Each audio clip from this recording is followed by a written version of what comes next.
Hello and welcome to this week's installment of MCR Sports Bar. As usual, I'm Adriana, and this week we will be looking into how the local community has been affected by having no spectators in stadiums. But firstly, let's start with a roundup of this local sports results with our reporter James. Thanks Adriana. Leeds United held Manchester City to a 1-1 draw as they put on a professional display. In the end, City were lucky to hang on to a point. Jose Mourinho's Tottenham had a great game as they smashed 6 goals past his former managerial side, Manchester United, at Old Trafford. Martial's controversial red card may have been the turning point in this game. Ashley Hunter scored the only goal within the first 2 minutes in this League Two matchup, with Southworth holding on to an away win against Stevenage. In an entertaining game at Emerald Headingley, with Salford Red Devils fighting back from 12-0 down to run out 24-16 winners.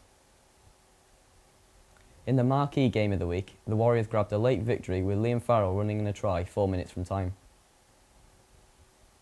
The Notts Outlaws were able to run out a 5-wicket victory over Lancashire on finals day, putting them into the final later in the day. So that's all for the local results. Back to you. Thanks, James. Now we're discussing the impact that no fans in stadiums has had upon local businesses. I am excited to say I am joined by Hotel Football's Director of Sales, Jessica Southworth. Welcome, Jessica. First question I wanted to ask you is, how do you think, what do you think has been the toughest thing Hotel Football has to deal with since the measures were first put in place in March? So two sides. First of all, there's definitely a human element to everything, and then also the revenue element in terms of the business. So from a human point of view, for us, Hotel Football sits in the shadows of Old Trafford. Everything we do usually relates around the football element. It is people's way of life. It's people's habit. They will travel to the stadium. They will travel away to watch the team. So I think looking at that and how it's been completely taken away was quite an impact, yes, on your guests, but then also on the team as well, because kind of the buzz of the hotel has been completely taken away from everyone. Then you've also got the revenue piece. With us, fans will come along to travel, they'll stay the night before, they will eat, they will take on hospitality. And it might be, especially as we go into a stage with the Champions League, they will come for 3-4 nights because there are 2 matches to see. So it's a whole it's a whole segment of revenue that's been completely taken away from us. There was a period of time where we would joke and say, what would we do if football wasn't there? And then all of a sudden you're kind of hit with it, and it's trying to be out of the box and think of things a little bit differently. We're actually going through a very tough time right now with the rise in COVID cases. But do you think the government should be looking into allowing fans back in the stadiums across the UK? So personal opinion, yes. Obviously safety has to come first. But I do think that there should be a point where certain industries have had to adapt. So there's no reason why we can't look at how we adapt to allow fans back in to enjoy the game again. So, whether it would have to be on a tiered approach, reduced capacity, or those fans that have had the commitment with certain clubs and have season tickets, however it would work, obviously as long as it was safe, I do believe that we should start that process of that normality again. Now, about the Cancel the Curfew campaign, you have obviously been very involved in it. Is it something you want to tell us a little bit more about, maybe? Yeah, so the Cancel the Curfew was set up by a group of hospitality professionals, some of which are personal friends, others are from the wider community of hospitality. So very similar to football, there's quite a big umbrella with hospitality. It feeds into a variety of different areas in terms of events. It's not just about restaurants, it's not just about socialising, there's quite a professional element to it all as well. So I think part of the campaign was to try and generate a bit of a voice. So throughout kind of August, 1 minute guests are told that we can eat out to help out and it's great and we want everyone back in, and all of a sudden, again, completely taken away. And it's that kind of mixed messaging that's left some of our guests feeling quite confused about it. Maybe they're uneasy again. So the whole campaign was around generating that voice. You can't really put restrictions in place and expect people to not then be concerned or scared about kind of still venturing out, although the industry itself has spent thousands on being safe. So Hotel football has actually done like some amazing work, especially during lockdown, with offering NHS staff free accommodation. Does it give you like a sense of pride to be able to work within a business that does something like this? Definitely. I mean, in the beginning, we'd come off the back of the derby, very busy at the hotel, and then all of a sudden we started to see things drop out, people started to become uneasy, travel was being restricted by a lot of our corporates that travel to use us for business days. So you started to see that effect quite quickly. So we're fortunate, our owners are who they are, they care a lot about the local community, the local area, and it kind of switched from being, right, we're in a bit of a situation, we kind of, you sort of bury your head a little bit, or we do something about it. So just before we actually went into national lockdown, we'd already taken the decision to close. So we actually had our first guest with us across hotel football, and then our sister property, the Stock Exchange. Throughout that period, we had over 300 NHS frontline workers with us. We were able to house them when they couldn't be at home. My role changed a little bit, because although we were all furloughed, but we decided we wanted to volunteer where we could. Everyone had their own situations to deal with. But I do remember one highlight being collecting toilet roll from 100 miles away, just because it got me out of the house. So I felt very rich, because while everyone was scrapping over toilet roll, I had loads in my car, bit of bread as well. So yeah, it did. I think it was a very bizarre team build for everyone. A lot of connectivity and a lot of friendships were made over that time that wouldn't ordinarily have probably happened in a normal situation. So definitely it turned it put a positive spin on what was quite a difficult situation.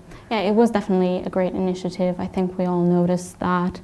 Basically, we just want to wish you all the best of luck to yourself and hotel football in the future. And thank you so much for joining us, Jessica. Thank you very much. Thank you. Somebody else who is also feeling the effects of the restrictions is United Legends Cafe owner Bobby. James caught up with him earlier to hear his story. An empty Old Trafford. It's something which has been affecting the team's performances this season, but it's also affected local businesses. It's quite often you'll find signs like this around Old Trafford now. I caught up with United Legends Cafe owner Bobby to discuss. Hi Bobby, thanks for joining us today on Manchester Sports Bar. Firstly, how are you and your restaurant coping with the current pandemic? Hello, it's been very difficult, obviously, with no football matches. 95% or so of our business is only on match days, and we haven't had any matches or with any spectators in for the last 6 months. So it's been hard and very difficult. Secondly, what do you think can be done by the government to help you? Well, fortunately, the government has helped a bit with the £10,000 grant initially was given to all the businesses, including ourselves. That has helped at least to cover some of the rent, which we have to obviously pay. The fact the government hasn't charged any rates, again, that has helped. And we have applied for the £50,000 loan, business loan. We haven't been given that yet, but if that comes through, which it should do because the government guarantees 100% of it, it should help us hopefully survive until the football matches return, at least with the spectators, obviously. And finally, Bobby, when do you think football fans should return? Obviously, public health is the most important thing. Economy, yes, important, but health is much more important. I think it should return as soon as possible, but especially now we experience in the second wave of COVID, I think the government is right, making more restrictions, announcing more restrictions, especially in the most affected areas. As soon as it is safe for people to go back, then they should return. Obviously, it's affecting our business and lots of other businesses that depend on football matches. Thank you very much, Bobby, for joining us on the Manchester Sports Bar. You're welcome, it's been a pleasure. It's tough to imagine when businesses like Bobby's will be able to serve the crowds of Old Trafford again. Let's hope the government look at bringing back fans in a COVID-secure environment. I'm James Evans, Manchester Sports Bar. I'm joined by James now on the sofa. James, what was it like meeting Bobby and understanding his struggles during this difficult time? It was great to go down there and see Bobby and see how this pandemic is affecting him and his restaurant. But hopefully Old Trafford can be open soon for his sake and for other restaurants, the same as his. And how important do you think is the sports industry to the local community? I think it's vital for the local community. It gives 8,500 jobs to the local community, so it's big on the employment around here. And it also brings in £330 million per year to the sector, so I think it's vital.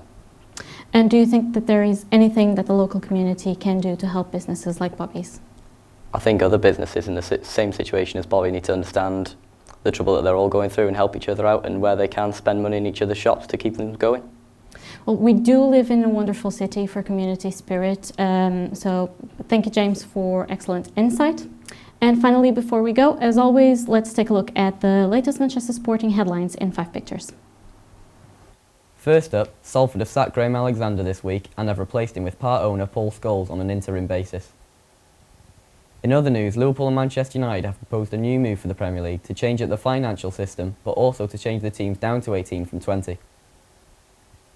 Manchester United's 22-year-old forward Marcus Rashford has been nominated for an MBE in the Queen's latest birthday honours. This is for all his hard work in making sure no child is left without a meal. The Premier League sends outrage across the football community by announcing that every football game not shown on TV will be available to buy on pay-per-view at £15 per game. Fans feel that the Premier League haven't taken into consideration the financial struggles that most fans are under right now. And finally, the Sports Personality of the Year awards have been moved to Salford for the first time ever. The awards ceremony will be in Media City in December. I'm sure we'll get an invite. Back to you in the studio. Well, that's about everything we have time for on this week's Manchester Sports Bar, and thanks for tuning in. We will be back next week for all the latest news, results and more. Good night, Manchester.